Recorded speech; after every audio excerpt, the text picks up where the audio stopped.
Definitely a much easier analysis, and again, I will only do S and A. Rosa is on this strictly because of support for and instant blink USB. Um, it really is just that effective.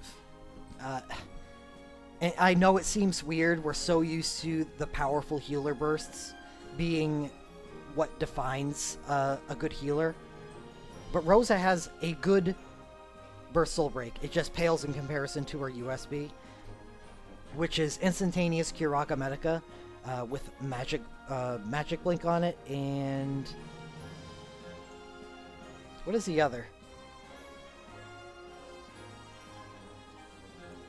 How did I forget this? Oh, HP Stock 2000. Just to throw that on there too. So the thing you could do with Rosa is just throw her into a party with Ace Striker. In one Wrath with Ace Striker gives you 270 Soul Break, and it takes 500 to complete one bar. So with Ace Striker and Wrath, you Wrath twice and you Soul Break. You Wrath twice and you Soul Break. And if you're taking hits, eventually you can just Wrath once and Soul Break too. Your party is basically indestructible if a boss's damage is primarily magic damage. It's just so powerful, and I know it seems so simple, and it's not as fun as Burst Soul Breaks, and I agree, but it's a thing, and it's just really good.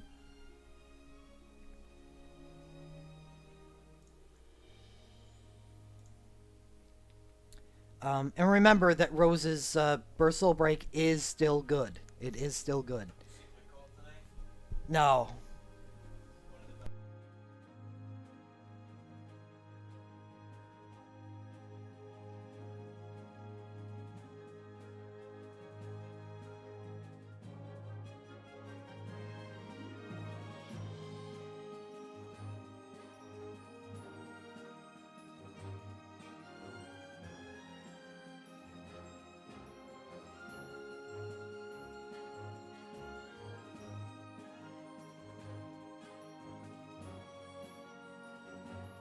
Sorry about that. Interrupted by roommates. So next on the list we have Realm's excellent Last Stand Burst Soul Break. Only one of its kind. It's just really, really good. And has an Instacast Kiraja command to go along with it. The Power Chain USB is something that we don't, in global, understand the value of yet. But Power Chain is basically bestowing a charge of Instacast on your entire party is extremely powerful, and because eventually we get missions for being able to clear dungeons within a certain amount of time, which is 30 seconds, which is about one buff cycle, and being able to quick cast stuff out, and that's one of the reasons Shantoto moved up to A for me, because of her quick cast chain.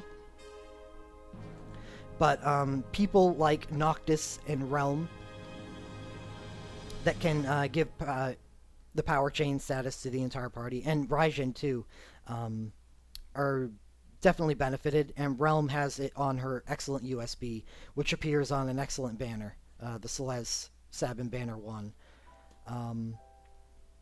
It's just a very, very, very good USB to go along with her unique and very good BSB. And she has strong Legend Materia as well. They're not... she doesn't have a double cast Legend Materia, unfortunately, but it's still pretty good. I believe all her single target heals with their LMR have a 25% chance to apply Magic Blink to the person that you're healing. It's pretty good. Vanille gets her instant BSB. We all know the value of that. It's a multiplayer superstar. Status Blink USB, though it has some crummy parts to it, is still a Status Blink USB, so it extends the value of Vanille as a character. And a very strong Legend Materia, probably the strongest available to white mages. Vanille gets a 35% chance to dual cast white magic abilities. Awesome, great, right there. And a very interesting Legend Materia relic, which is unfortunately on a not as good banner as the first banner in that event. 25% chance to cast an ability, which does single 2.0 magical white type, and applies a defense and resistance minus 20% debuff to a random enemy after using a white magic ability. Any white magic ability that can also be her heals. It doesn't need to be her offensive command 1. So you can just start applying this randomly. It's just really, really excellent. To go along with her dual cast white. So Vanille's definitely one of the best healers in the game. Y'shtola is Y'shtola. Support 4, wall, has a respectable burst break. Does not have a respectable USB, that is why it is not mentioned. And strong legend materia. She is allowed a quick cast as well, or a dual cast. And that's about it. The dual cast plus the white abilities to restore 15% is all I'm looking for with her, which is nice. It's nice to know that the strength of her legend materia, or in her legend materia that are moded, her LMR is kind of derpy, so you don't have to pull for it, which is on the same banner that has her USB that I guess is fine to have, but you don't really care for it either. So if you did go all in on the old Final Fantasy XIV banner with Alphino, Y'shtola, and Minfilia, and you have a complete cat girl right now, you're discouraged from going even further into cat girl because she is at the most powerful that she can be, and the rest of her power is opened up with motes, not with relics, which is nice. And Iris, pulling up the bottom, Final Fantasy 15 character, the only Dancer 4 that made it into S tier. Status Blink BSB. It's like a cross between Larsa's BSB, which provides Status Blink to party, and Y'shtola's, which provides Stone Skin 30%, and it has a Cura Medica. All three are good effects, even if Stone Skin has some drawbacks sometimes, and she has strong Legend Materia, though she does have a strong Legend Materia relic, which you don't mind because the banner in which we pull for Iris has her Legend Materia relic on it, so 25% chance to dual cast white. So very similar to Y'shtola, which you're probably going to be looking at dual cast white and increase restoration. So that's our S tier. Under A, we have Eiko, and she gets up here because she has an extremely good USB, and it goes together with her halfway extremely good, halfway not so good crit buff BSB. So she can apply a 50% crit buff to the entire party, which is really nice for a physical team. But it makes her a one-trick pony. It means she's incompatible with I want to say incompatible. It's a little deep, but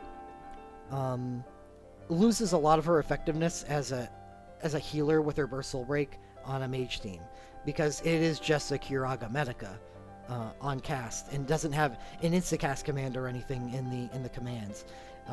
So the burst soul break loses a lot of effectiveness, and that's why she drops down to A, where the ones up in S tier are universally good for just about anything you can do. Eiko loses a little bit of effectiveness in mage teams, so that's why she's dropped down, even though she does have an excellent USB. Yuna has a great Magic and Mind burst soul break that really defines how good the character is, as far as I'm concerned. I do like her Last Stand Heiska USB that was just released recently. I don't like it as much as a lot of people. I do have some issues with it in the fact that it relies on you dying for it to be good. Not only does it have it, I'm reading this right. This is the Last Stand Cure's USB. I don't want to look like an ass right now. Song for Spira grants haste Last Stand, removes KO. Yeah. This is the Cure's USB, and it's exciting and it does some crazy reversal type things. But every time that I've watched a multiplayer, and I've done a lot of pubs, and every time that this was useful was because the team sucked, and it was able to carry a shitty team, and that was that's good, I guess. But if you're properly making your multiplayer teams, um, then Yuna's would be using this, and would just be getting a Kiraga Medica out of it, and maybe, the haste refresh. The Last Stand is good too, but the Cure Raise is just utterly useless. The Cure Raise is exciting, but not terribly useful in good situations, and I don't like that. I do understand that there's a huge entertainment value, though. Like, if you're at 25% of the boss and he starts wiping you, and you're able to use this, and then all of a sudden you're back in it. It's nice. It's just, I don't view this as good as a lot of other people do. So you're free to adjust Yuna as you feel fit, as you see fit, according to how you feel about this USB. But I throw her an A. And she gets passive damage, which is kind of nice. Like, I don't feel like her effectiveness as a healer is reduced by the fact that she's also a summoner and she does summoning damage. There are times when it's not feasible to use Yuna's first command on her Burst Soul Break to enable the passive damage on her second command. But in those cases, just use her second command. Don't get the passive damage. The Veil Force summon is just there if you've got a turn. You've got a turn to use it. So use it if you want, or don't use it. Yuna can also, as a summoner, throw out some extra damage for you if you need it.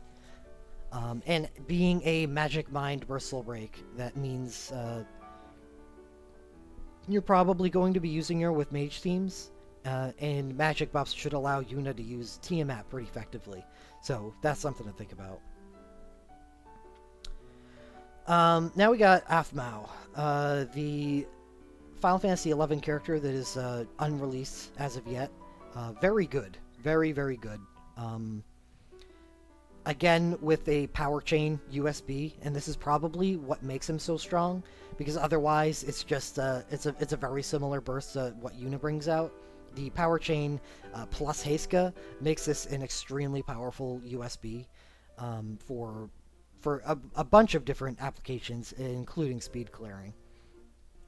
Next we have Larsa, who, though may end up being a forgotten character, you're kind of okay with that because he has support 5 access and a very powerful status blink BSB. So being able to support 4 and wrath out this BSB means that he can defeat fights that rely on status effects just by doing the Rosa thing, and instead of the Magic Blink USB that she uses, Larsa can just status blink, status blink, status blink, status blink, while healing the party at the same time, just as Rosa does with Magic Blink and healing the party. Support 4, again, for mages, just proves itself to be a supremely powerful skill set. Next up, we have Deuce with the Attack and Magic Burst Soul Break, which is unique, I believe, as far as white mages are concerned. Yeah, it is. And has an Instacast command. Just want to verify.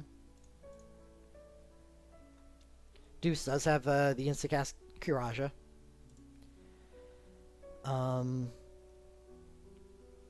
And has a good and interesting Super Soul Break that provides Magic Blink and Last Stand to the party, which is a really nice benefit to have for her. Though she may be a white mage that has trouble, making full use of her Burst Soul Break.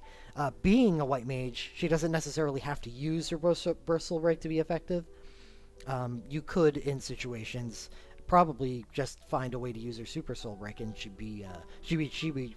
would be just fine for fights. And Strong Legend Materia is 35% chance to dual cast white and increase the duration of stat buffs by 30%. Works very well with her Burst Soul Break. So that's our A tier.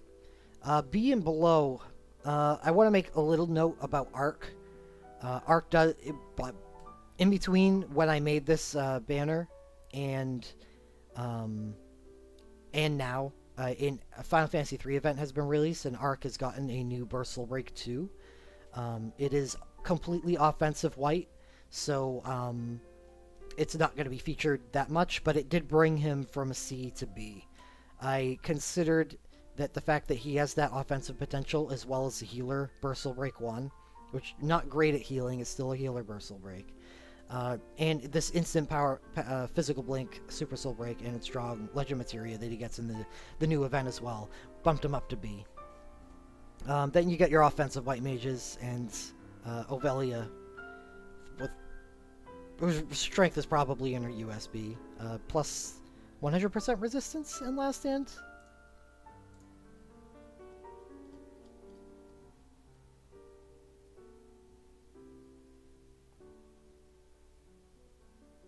Yeah, plus 100 resistance, instacast, Last Stand, Curaga Medica. It's a pretty powerful USB. So that's healers. In the immediate future, we have the Celeste and Sabin Banner 1 coming. ETA is June 22nd, so it's about a month. Features Realms USB, Realms LMR, and 2 other S tier characters that I have rated is in Mog and Celis. So very powerful banner.